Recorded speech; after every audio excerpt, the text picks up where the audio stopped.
ప్రొద్దుటూరు నియోజకవర్గంలోని ప్రజలందరికీ ముందుగా రాఖీ శుభాకాంక్షలు. ఈరోజు ఈ ప్రెస్ మీట్ పెట్టేదానికి ముఖ్య ఉద్దేశము కారణము ఏంటంటే ప్రొద్దుటూరు నియోజకవర్గంలో ఉన్నటువంటి వ్యాపారస్తులకు, స్థానిక వ్యాపారస్తులకు తెలుగుదేశం పార్టీ మద్దతుగా ఉంటుంది. అలాగే వ్యక్తిగతంగా వ్యాపారస్తులందరికీ ఎటువంటి సపోర్టు కావాలన్నా కూడా నేను వ్యక్తిగతంగా సపోర్ట్ ఉంటానని చెప్పేదానికి ఈ ప్రెస్ మీటు. అలాగే నిన్న రాచమల్లు శివప్రసాద్ రెడ్డి గారు మాజీ ఎమ్మెల్యే, ఆయన వ్యాపారస్తుల గురించి మాట్లాడిన దాంట్లో వాస్తవాలు ఏంటియో అవాస్తవాలు ఏంటియో ప్రొద్దుటూరు నియోజకవర్గ ప్రజలకు, ముఖ్యంగా వ్యాపారస్తులకు తెలియజేయాలనే ఉద్దేశంతో ఈ ప్రెస్ మీట్ పెట్టడం జరుగుతుంది. ముందుగా ప్రొద్దుటూరు నియోజకవర్గంలో సిఎంఆర్ షాపింగ్ మాల్ వచ్చినప్పుడు కానీ, డీమార్ట్ కానీ, రిలయన్స్ కానీ, ఇట్లాంటివన్నీ కూడా ఒక్కసారి ఈ నియోజకవర్గంలో ఉన్నటువంటి వ్యాపారస్తులు అలాగే ప్రజలు ఆలోచన చేయండి. ఇదే రాచమల్లు శివప్రసాద్ రెడ్డి సిఎంఆర్ మాల్ పర్మిషన్లు ఇచ్చి, వాళ్ళకి ట్రేడ్ లైసెన్సులు ఇచ్చి మాల్ పెట్టుకొని ఇచ్చింది రాచమల్లు శివప్రసాద్ రెడ్డి గారు. ఆనాడు ప్రొద్దుటూరు నియోజకవర్గం బట్టల అంగడి వ్యాపారస్తులు అందరూ రాచమల్లు శివప్రసాద్ రెడ్డి గారి దగ్గరికి పోయి,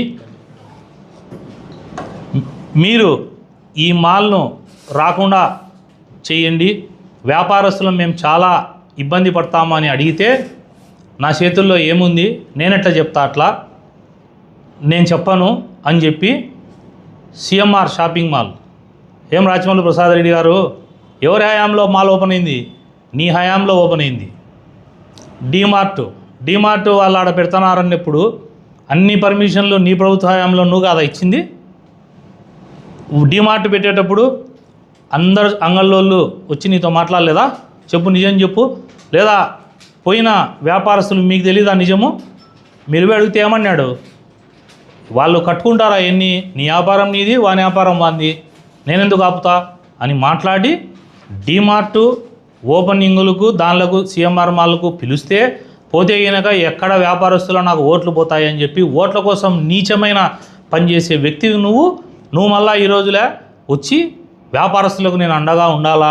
ఇంకా తెలుగుదేశం పార్టీ వాళ్ళు నాయకులు ఆలోచన చేయండి. ఏంది ఈ మాటలు ఏంది, ఈ అబద్ధాలు ఏంది? భూమి మీద అబద్ధం అనేది పుట్టాదనగా ఒక్క సెకండ్ ముందు పుట్టావు నువ్వు. ఒకటే సెకండేగా, ఒక సెకండ్ ముందు పుట్టావు. నీ జీవితం అంతా అబద్ధాలతోనే, రాజకీయ జీవితం, నీ వ్యక్తిగత జీవితం కాదు, నీ రాజకీయ జీవితం అంతా కూడా అబద్ధాలతో నిండిపోయింది. ఎస్ఎస్ మాల్ ఎవరు పర్మిషన్ ఇచ్చింది? నువ్వు కాదా ఎస్ఎస్ మాల్ పర్మిషన్ ఇచ్చింది? 2.5 కోట్లు లెక్క తీసుకొని మాల్లోతో నువ్వు కాదు పర్మిషన్ ఇచ్చింది. ఇప్పుడు నువ్వు ఇచ్చినావు కాబట్టి అక్కడ రిలయన్స్ మార్ట్ వచ్చింది, ఇంకా కొన్ని కంపెనీస్ హైదరాబాద్ నుంచి వాళ్ళు వచ్చి కంపెనీస్ పెట్టినారు. ఇప్పుడు ఏమంటావు? స్థానికులకు ఇక్కడ వ్యాపారాలు జరగాల, మున్సిపల్ ఎలక్షన్స్ వస్తున్నాయి కాబట్టి కేవలం ప్రజలలో నీకు ఓట్లు రావు, ఇక్కడ గెలవబోయేది తెలుగుదేశం కూటమి పార్టీల వాళ్ళు గెలుస్తారు కాబట్టి ముందుగా వ్యాపారస్తులను మంచిగా చేసుకోవాలని ఈయనకంట ఎంతో బాధలేసి వ్యాపారస్తులకు సపోర్టుగా ఈయన వచ్చి ఇప్పుడు మాట్లాడుతున్నాడంట. కరోనా లాక్డౌన్ టైంలో కూడా వ్యాపారస్తులందరికీ నీ చరిత్ర తెలుసు. అంగళ్ళు ఓపెనింగ్ చేయించుకోవాలంటే కూడా కమిషనర్ రాధాను పంపించి షాపులు క్లోజ్ చేయించి నీకు డబ్బు కొడితే కరోనా టైంలో అంగళ్ళు తెరిపించిన నువ్వు ఈరోజు ఎక్కడ లేని ప్రేమ వ్యాపారస్తులంటే ఏందో, ఈయనకు ఎంత బాధలేసి వేరే వాడి వ్యాపారం హైదరాబాదోడో గుంటూరోడో వచ్చాడంట, వాడు వ్యాపారం చేసుకొని కోట్లు దండుకొని పోతానంటున్నావే. సిఎంఆర్ ఎందుకు పర్మిషన్ ఇచ్చినావు? డీమార్ట్ ఎందుకు పెట్టినిచ్చినావు? ఎస్ఎస్ మాల్ ఎందుకు పెట్టినిచ్చినావు? ఈ 3 నీ హయాంలో కాదా జరిగింది? ఏదన్నా మాట్లాడితే అరే నేను ఎందుకు ఓడిపోయినా, నేను ఏదన్నా మాట్లాడితే ఇప్పుడన్నా అంతో ఇంతో నిజాయితీ ఉంటే ప్రజలు నన్ను విశ్వసిస్తారని మంచి మార్గంలో నడచాల్సింది పోయి, లేచినాల నుంచి పొద్దున ఒక అబద్ధం, మధ్యాహ్నం ఒక అబద్ధం, సాయంత్రం ఒక అబద్ధం. నీ రాజకీయ జీవితమే అబద్ధాలమయం.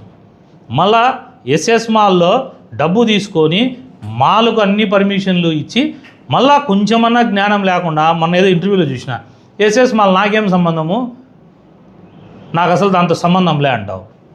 నువ్వు కాదా ఇసుకెద్దులు ఇచ్చి లెక్క తీసుకోలే, నువ్వు కాదా వాళ్ళ దగ్గర నుంచి 2.5 కోటి లెక్క తీసుకొని కాదు వాళ్ళకన్నీ పర్మిషన్స్ ఇప్పించింది మున్సిపాలిటీలో. ఏం మాట్లాడుతూ ఉన్నావు? నేను రాచమల్లి శివప్రసాద్ రెడ్డి గారికి ఒక్కటి చెప్తాన్నా, నీకు చాలాసార్లు చెప్పినా మళ్ళా చెప్తానా, నువ్వు శివాలయం సర్కిల్కి పో, నిజంగా గొంతు కోసుకో. దారిలో పోయేవాడు ఒక్కడు బండి ఆపడు, ఒక్కడు కూడా బండి ఆపడు. ఎందుకు ఆపరంటే మామూలుగా మనం ఎవరన్నా రోడ్లో పోతా అంటే ఒకరికి ఏదన్నా ప్రమాదం జరిగితే అరే ప్రమాదం జరిగింది అని మనం బండి ఆపి దగ్గర పోయి ఏదైనా చేస్తాం.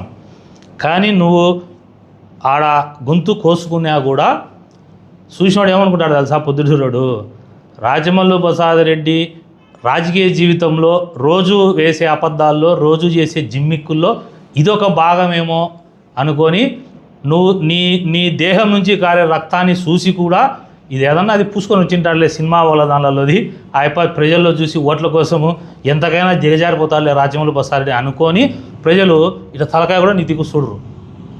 నువ్వు కావాలంటే నిజంగా కోసుకోవాకలే, మళ్ళీ కోసుకుంటే నువ్వు ఏదైనా జరిగితే మళ్ళీ నాకు ఆ చెడ్డ పేరు వద్దు. కావాలంటే ఒకసారి యాక్షన్గా చెయ్యి, ప్రజలు ఆపుతారా బండి ఆపరని నీకే తెలుస్తుంది. ఊరికట్ట ఒకరోజు యాక్షన్ కొట్టు, ఏదో అట్లా కోసుకునేట్టు రక్తం కాడుతున్నట్టు క్రియేట్ చేయి.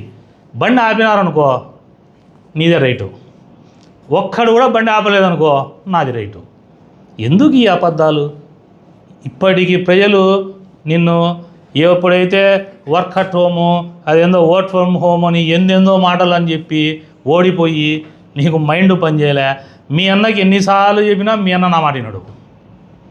మీ అన్నకి ఇప్పటికి 3 సార్లు చెప్పిన ఇతను యాడికోసారి పిలుచుకోకుండా చల్లటి ప్రదేశాలకు ఒక వారమో 10 రోజులు పెట్టి అతనికి మనసులో ఏదో ప్రాబ్లం ఉంది, ఆ ప్రాబ్లం కనుక్కొని ట్రీట్మెంట్ ఇప్పించి సరి చేయండి నాయన అంటే మీ అన్న పట్టించుకోడు. ఇంకా మీ అన్నకి ఇంటికాడికన్నా వచ్చి చెప్పామనుకుంటానంగా, ఇంకా ఎట్లా మేము ప్రెస్లో చెప్తా అంటే మీ అన్న పట్టించుకోవడంలే. నీకు డిసార్డర్ అయిపోయి రెండుసేపు అదంటావు, రెండుసేపు ఇదంటావు. ఇప్పుడు స్ట్రైట్ ఫార్వర్డ్గా ఈ క్వశ్చన్ నువ్వు రేపు ఆన్సర్ చెప్పు. సిఎంఆర్ మాల్ షాపింగ్ మాల్ కానీ, తర్వాత డిమార్ట్ కానీ, ఎస్ఎస్ మాల్ కానీ, ఈ 3 నీ హయాంలో జరిగినాయా, నీ హయాంలో జరగలేదా? ఇది ప్రొద్దుటూరు ప్రజలు కూడా ఆలోచన చేయండి. తర్వాత అసలైంది చెప్తా. ఎందుకంటే నేను ఏదన్నా చెప్పినా అనుకో ఏందేందో మాట్లాడతాడు, ఆ ఎప్పటి డిప్రెషన్ లేకపోయి ప్రజల్ని ఇబ్బంది పెడతాడు. ఈ మధ్యన 40 నిమిషాలు 50 నిమిషాలు సెల్ ఫోన్లలో విలేకరుల పరిస్థితి కూడా ఎట్టుందంటే పవర్ బ్యాంకులు తీసుకుని పోయి దానికి పెట్టాలి, ఆయప మాడతా అంటే ఛార్జింగ్లు అయిపోతాయి. దీనికి ఒక్కదే ఆన్సర్ చెప్పు. నాయి బ్రాహ్మణులు చాలా ఇబ్బంది పడుతున్నారు. ఎవడో ఎక్కడోడో వాడు నాయి బ్రాహ్మణుడు కాకుండా కటింగ్ చేస్తున్నాడు, వాడేందో పౌడర్ బుచ్చాడు, సోప్ బుచ్చాడు అంటావే. ఒకటి అడుగుతా కరెక్ట్ చెప్తావు ఆన్సరు. నువ్వు ఏదైతే మంగళ షాపు, బార్బర్ షాపు, నువ్వు ఏదైతే ప్రస్తుతం చెప్పినావో దాన్ని ఓపెన్ చేసింది ఎవరు ఓపెన్ చేసింది? చూపిమంటావు ఫోటో? ఎవరు ఓపెన్ చేసినారు? కటింగ్ షాపు ఓపెన్ చేసినావు నువ్వు. ఓపెన్ చేసి మళ్ళీ ఈరోజు ప్రజలకు వచ్చి ఏం చెప్తున్నావు? పాపం నాయి బ్రాహ్మణులు వాళ్ళ వృత్తి, వాళ్ళైతే 150-200 ఇచ్చేసేసారు, వాని కాడికి పోతే పౌడర్ పూచాడు, వాడేంది తెల్లెంటికలు బీకుతాడు, ఇంకా బాగా అందంగా తయారు చేస్తానని చెప్పి లెక్కెత్తుతాడు అంటాండవే. ఓపెన్ చేసింది ఎవరున్నా? ఫస్ట్ అది చెప్పు. రిబ్బన్ కట్ చేసింది ఎవరు? నువ్వు ఓపెన్ చేసినావు. ఇంకోటి చెప్తా, షాపింగ్ మాల్ టీవీ యాంకరు ఆమె అనసూయ పిలుచుకొని వచ్చి ఎవరు రిబ్బన్ కట్ చేసింది? నేనే కదా ఆపోతే చేసింది. నువ్వు ఎందుకు చేస్తావు? నువ్వు పాపం చాలా ఉత్తమునివి, నువ్వు 2 పనులు చేయవు. నేనే కదా చేసింది. ఎవరు రిబ్బన్ కట్ చేసింది? నువ్వు కట్ చేసి మళ్ళా ఆ పొద్దు ప్రెస్ మీట్లో ఇక్కడ తలుక్కుమనేటివన్నీ డ్రెస్సులు, ఏడా దొరకనటువంటి అద్భుతమైన డ్రెస్సులు చూస్తానే జీఎల్మంటాంది. నేను కూడా మా ఇంట్లో వాళ్ళని పిలుచుకొని వచ్చి షాపింగ్ చేయాలన్నంతగా ఆహ్లాదంగా భలే పెట్టినారనే కూతలు కూసి మళ్ళీ ఈరోజు ఏం చెప్తా ఉన్నావు? బయట వాళ్ళు వచ్చి ఈడ పెట్టి వ్యాపారస్తులను నాశనం చేస్తారా? ప్రొద్దుటూరు నియోజకవర్గంలో సర్వనాశనం చేసి వినాశనానికి కారణం నువ్వు. ఇంకా నీకు ఫైనల్ టచ్, ఎందుకంటే నీకు ఆధారం ఉంటేనే చెప్పినా. నువ్వు ఓపెన్ చేసినావు సెలూన్లు, నీకు ఒక మంచి క్రెడిట్ ఉంది. నీ హయాంలో 100 నువ్వు ఓపెనింగ్లు చేసింటే 80 అంగళ్ళు ఎత్తిపోయినాయంట. చూసుకోపోయి ఏమేమి ఓపెన్ చేసినావో 2019 దాని ముందు ఏం ఓపెన్ చేసినావు చూడు. నువ్వు ఓపెన్ చేస్తే అయిపోయి నెలకు 2 నెలలకు వాని అంగడి హుస్పటాకి. ఫైనల్గా ఇంకొకటి చెప్తా, స్థానికంగా ఉండే వ్యాపారస్తులకే ఇక్కడ స్థానికంగా ఉండే వాళ్ళకి ఇక్కడ ఉద్యోగాలు దాంట్లో ఉపాధి దొరుకుతుంది అని నువ్వు మాట్లాడినావు. రైట్, నేను ఒప్పుకుంటాను. నీకు స్థానికంగా ఇక్కడ వాళ్ళే వ్యాపారం చేస్తే స్థానికస్తులకి ఉద్యోగాలు ఇస్తారు. రైట్, దానికి నేను కూడా పూర్తి మద్దతు. ఒక్కదానికి ఆన్సర్ చెప్పు. భారతీయ సిమెంట్ ఉంది కదా నలింగాయపల్లె, పోదాంపా ఇద్దరం. ఎట్లా నేను మీ ఇంటికాడికి వచ్చి బండిలో ఎక్కించుకోమంటావా నిన్ను, లేకపోతే నువ్వు మా ఇంటికాడికి వస్తావు రా, ఒకటే బండిలో ఇద్దరం పోదాం భారతీ ఫ్యాక్టరీకి. ఎవరిది ఫ్యాక్టరీ? నువ్వు చెప్పినావు చూడు మొన్న, అమ్మా విజయమ్మ మీరన్న కన్య కొడుకు కోసం తునప్రాయంలో నా ప్రాణం ఇస్తా, ఇప్పుడు ఆజ్ఞాపించు తల్లి, అయిపోయాంగా కీర్తిశేషులు అయిపోతా అని చెప్పినావే. ఎవరిది? వైఎస్ జగన్మోహన్ రెడ్డి గారిది. ఆ ప్లాంట్లే పోదాం. ఆ ప్లాంట్లో ఎంతమంది స్థానికులు పనిచేస్తున్నారు, ఎంతమంది స్థానికేతరులు పనిచేస్తున్నారు, డేటా తెచ్చుకుందామా? నా దగ్గర ఆల్రెడీ 80% డేటా ఉంది. మ్యాక్సిమము భారతీయ సిమెంట్ ఫ్యాక్టరీలో 60 నుంచి 70%, 60 నుంచి 70% స్థానికేతరులు ఉన్నారు, అంటే లోకల్ వాళ్ళు లేరు. మరి మీ జగనన్న నువ్వు ప్రాణాలు ఇచ్చేటోనివి, నువ్వు టికెట్ కోసమో లేకపోతే రాజకీయం కోసం ఎన్ని అబద్ధాలైనా ఎన్ని కారుకుతలైనా కూర్చావు. మరి భారతీయ సిమెంట్ ఫ్యాక్టరీలో పెట్టించు స్థానికుల్ని. ఇటు కమలాపురం నియోజకవర్గం ఏమి, జమ్మలమడుగు కానీ, ఇటు పొద్దుటూరు కానీ, అటు కడప, మైదుకూరు, ఈ 5 పులివెందల, ఈ 5-6 నియోజకవర్గాల్లో ఉండే యువత, ఉద్యోగాలు లేని వాళ్ళు, ఇబ్బందులు పడే వాళ్ళు ఉన్నారు కదా, వాళ్ళందరూ హైదరాబాదు, చెన్నై, బెంగళూరు ఎక్కడో పోతున్నారు. దాని బదులు నువ్వు జగన్ కోసం ప్రాణం ఇచ్చేటోనివి కదా, పోయి రేపు జగన్మోహన్ రెడ్డి గారి దగ్గరికి పోయి మన దాంట్లో ఫ్యాక్టరీలో తప్పు, నేను ఆడ ఇట్లా స్టేట్మెంట్ ఇస్తాడా, అయినా మన ఏరియా వాళ్ళని పెట్టుకుందామన్నా, బయట వాళ్ళని ఎందుకని తీసేపిచ్చు. ముందా చూసుకో, నీది నువ్వు చూసుకోవు. కానీ వచ్చేది ఎలక్షన్లు వస్తున్నాయి కాబట్టి వ్యాపారస్తులకు సపోర్ట్. ప్రొద్దుటూరు నియోజకవర్గంలో బంగారు ఫేమస్, నువ్వు చెప్పినట్లే ఓకే, బంగారు కానీ బంగారు అంగళ్ళు, స్వర్ణ కార్మికులు. నేను వాళ్ళకు విజ్ఞప్తి చేస్తున్నా, ఎవరైనా పెద్ద పెద్ద జ్యువెలరీ షాపులో, షాపింగ్ మాల్లలో ఇట్లాంటివి వస్తాయి అంటే కనుక నేను వ్యక్తిగతంగా పూర్తిగా వ్యతిరేకం. నేను మీకు మద్దతుగా ఉండి వాటిని రాకుండా చేస్తాం. ఇంకొకటి, వేరేటివి పెద్ద పెద్దవి ఏవైనా వస్తానాయని తెలిసినా కూడా ఎవరైనా వ్యాపారస్తులు నా దృష్టికి తీసుకురండి, మీకు దానికి తగినట్లుగా మీతో కలిసి నేను పోరాడతా, రాకుండా చేస్తా.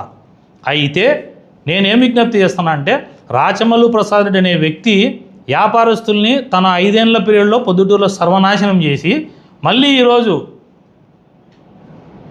ఇంకొక అవతారం ఎత్తినాడు. ఇంతకుముందు అపరిచితుడు సినిమాలో 1, 2 ఉన్నాయి, ఇప్పుడు దశావతారాలు ఎత్తుతున్నాడు. అది అయిపోయింది ఈ సినిమా, దశావతారాలు. ఇప్పుడంట వ్యాపారస్తుల కోసం అంట పోరాడతాడంట, వాళ్ళ కోసం ఏమైనా చేస్తాడంట. ఎస్ఎస్ మాల్లో పర్మిషన్ పెట్టి నువ్వు రిలయన్స్ పెట్టించినావు, ఆడ అన్ని వస్తువులు దొరుకుతాయి, ఎలక్ట్రానిక్ వస్తువులు దొరుకుతాయి, కూరగాయలు దొరుకుతాయి, ఇంట్లోకి కావాల్సినవి దొరుకుతాయి, అన్ని రకాలు దొరుకుతున్నాయి.